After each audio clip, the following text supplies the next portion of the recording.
Tesla getting re-energized over the past month. The stock up about 20% in the last month, but UBS isn't buying it, cutting the price target for the third time this year and reiterating its sell rating on Tesla.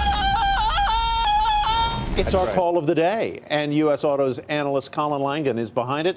He now has a $160 price target on Tesla, down from $200.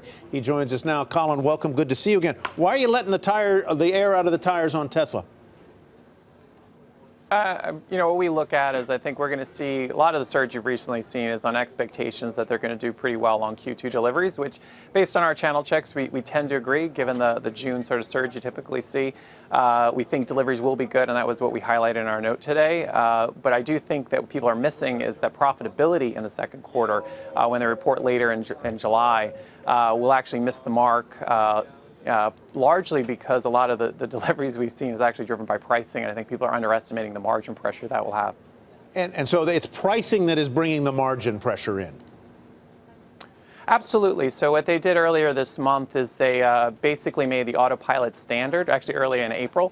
They made autopilot standard. This was a $5,000 option, and they increased the price on average by about $2,000. So you're taking a very lucrative option. I mean, most of that went right to margin and making it and only increasing it to $2,000. So you're talking about a $3,000 margin hit. When you blend it out based on take rates of autopilot, we estimate it's about $900 in margin pressure per vehicle. But if I'm reading you right, what you expect here is potentially a pop in the stock when the delivery numbers come out, followed by a fade, right?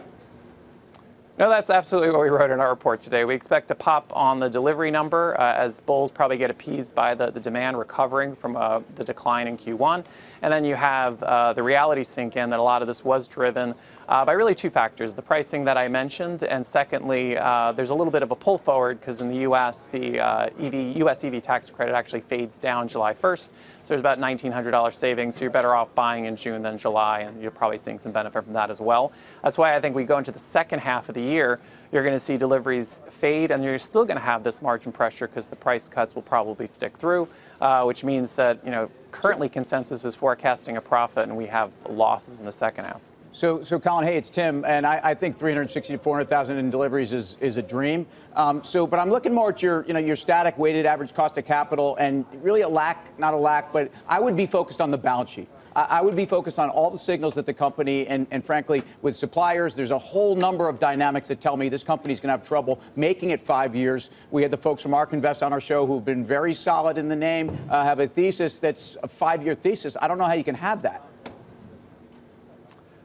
I think, realize that they just raised capital. They raised $2.7 billion. That puts them at close to $5 billion in cash. So I think, our estimates is they're kind of safe until 2021.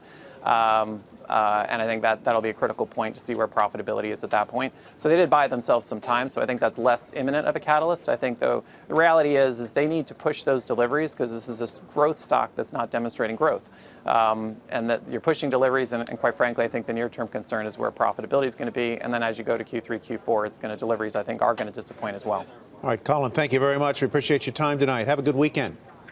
You too. Thank you. All right, let's trade Tesla. I wonder, he says that they're good through 2021. Sold.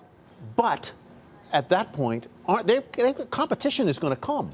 Well, Audi's going to come. BMW is going to come. Yes, that's a factor too. But I think the issue of having money on hand is going to be a problem. Plus margin. Colin was talking about margins. The tax credit goes from $37.50 to $18.75 on Monday, and then it evaporates to zero December 31st. That's going to cripple their margins even more. Like a rebate. They're going to have to cut prices on the car, or they're going to keep them the same. So either people aren't going to want the car, or they're going to make less money on the car. Either way, it's a negative for Tesla. And the rally we've just seen is a classic bear market rally. To jump like that 30% off the low, right back to the point at which it plunged. Now it likely resumes its downtrend. It's just technically busted, and busted stocks do have bounces, but they're dead cat bounces, and that's all this was. This was a $375 stock in December. Remember, October, November, December were horrible. This stock has made a series of lower lows and lower highs ever since. Tim's been on it fundamentally.